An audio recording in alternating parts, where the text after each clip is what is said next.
ఇప్పుడే జీ5 app download చేయండి. చూడండి మీ ఫేవరెట్ టీవీ షోస్ ఎప్పుడైనా ఎక్కడైనా.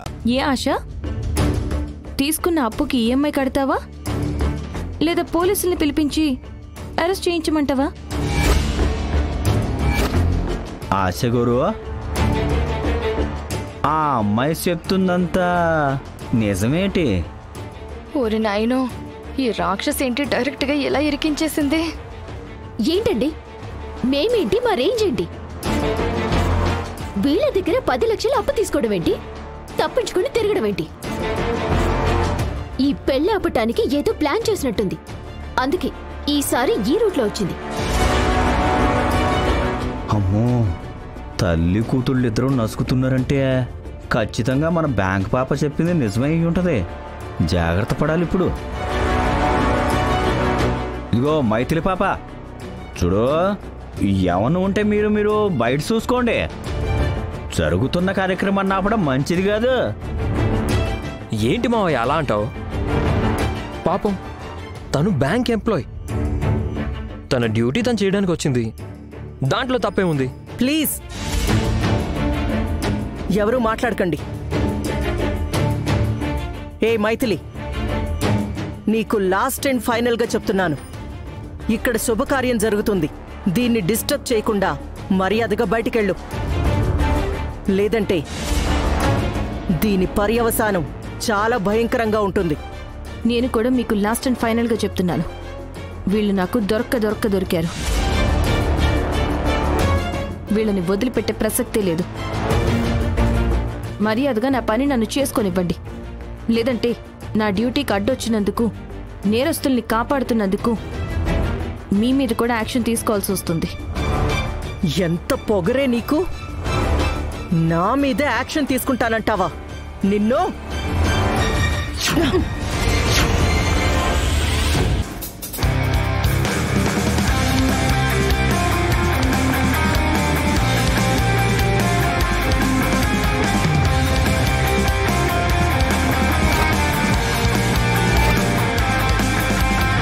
మీకు చేతులు దొరదెక్కువ అనుకుంటాను. ఎప్పుడు చూడు ఎదుటివారు చెప్పేది వినకుండా ఆవేశపడ్డం తప్ప ఆలోచించడం మీకు బొత్తిగా తెలియనట్టుంది.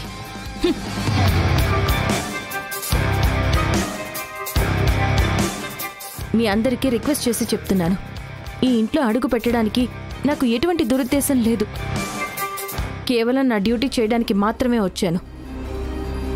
దయచేసి అందరూ నాకు సపోర్ట్ చేయండి.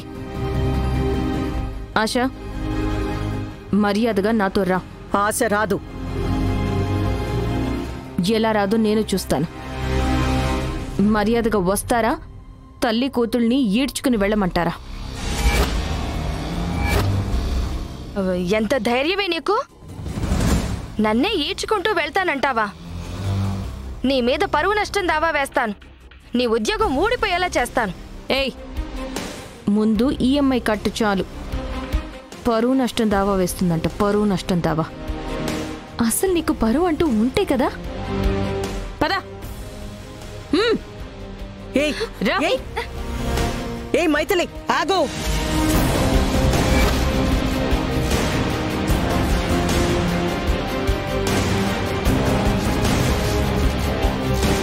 వీళ్ళ రేంజ్ ఏంటో తెలుసా? వీళ్లకున్న ప్రాపర్టీ ఎంతో తెలుసా? నిన్ను నీ బ్యాంక్ ని నిలబెట్టుకుంటారు. ఆఫ్టర్ ఆల్, 1000 రూపాయల జీతం తీసుకునే నువ్వు కోటీశ్వరులైన వీళ్ళని మెడబట్టుకుని తీసుకెళ్తావా? మిమ్మల్ని చూస్తుంటే నాకు జాలేస్తుందండి.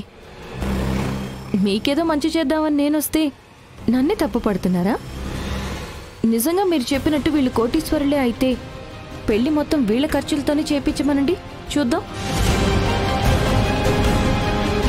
పెళ్లి దాకా ఎందుకు, ఒక 25 లక్షలు పెట్టి ఒక కన్వెన్షన్ హాల్ బుక్ చేయమనండి, చూద్దాం.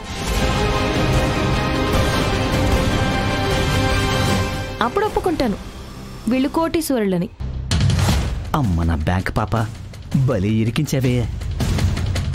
ఆఫ్టర్ ఆల్ 25 లక్షలు పెట్టి బుక్ చేయలేనంత పూర్ పీపుల్ అనుకుంటున్నావా? వదిన గారు, ఆ బ్యాంక్ అమ్మ ఏమందో విన్నారు కదా. మీరంట పెళ్లికి 25 లక్షలు పెట్టి కన్వెన్షన్ హాల్ కూడా బుక్ చేయలేరంట. అయితే ఇప్పుడు చెప్తున్నాను వదిన గారు, 25 లక్షలు కాదు, అవసరమైతే 50 లక్షలు పెట్టి కన్వెన్షన్ హాల్ బుక్ చేస్తా.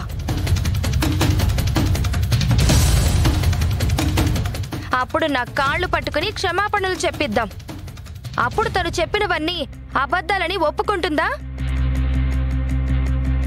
అమ్మని అమ్మ, అది మీ ఇద్దరిని బుక్ చేయడానికి ఆ మాట అంటే మీరు నన్ను బుక్ చేస్తారంటే అసలు 50 లక్షలు ఎన్ని సున్నాలుంటాయో తెలుసా మీకు?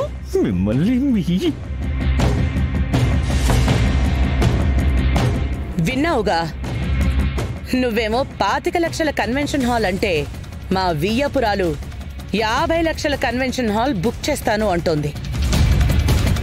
ఆవిడ బుక్ చేశాక రిసిప్ట్ పంపిస్తాను. క్షమాపణ చెప్పడానికి సిద్ధంగా ఉండవు. ఓకే, అలాగే సిద్ధంగా ఉంటాను. కాకపోతే మీరు చెప్పినవన్నీ ఒక బాండ్ పేపర్ మీద రాసివ్వండి, దాంట్లో సంతకం పెట్టి ఇవ్వండి. అప్పుడు వీళ్ళని వదిలేస్తాను.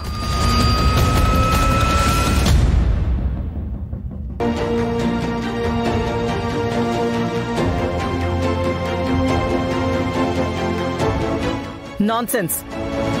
బాండ్ పేపర్ మీద రాసివ్వాలా? ఏ ఆ రోజు అసోసియేషన్లో కూర్చోపెట్టి నాతో బాండ్ పేపర్ రాయించుకోలేదా? మీకో న్యాయం మాకో న్యాయమా?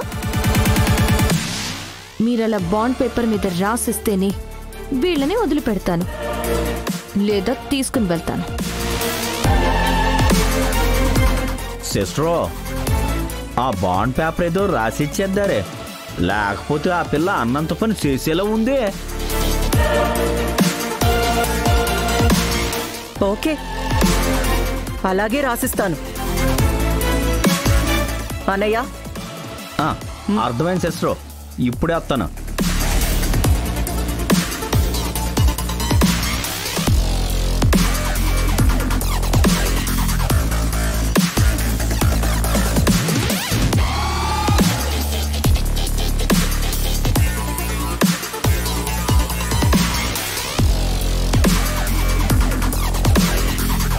ఇగో సిస్టరో, రాసిచ్చేసి.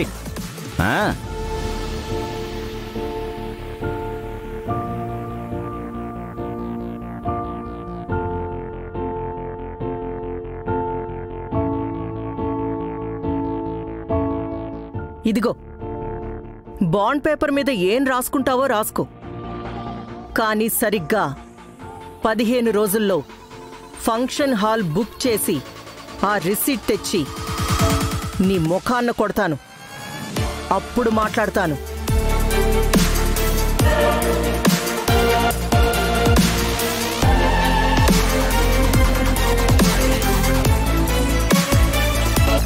ఓకే, 15 రోజుల తర్వాత కలుస్తాను.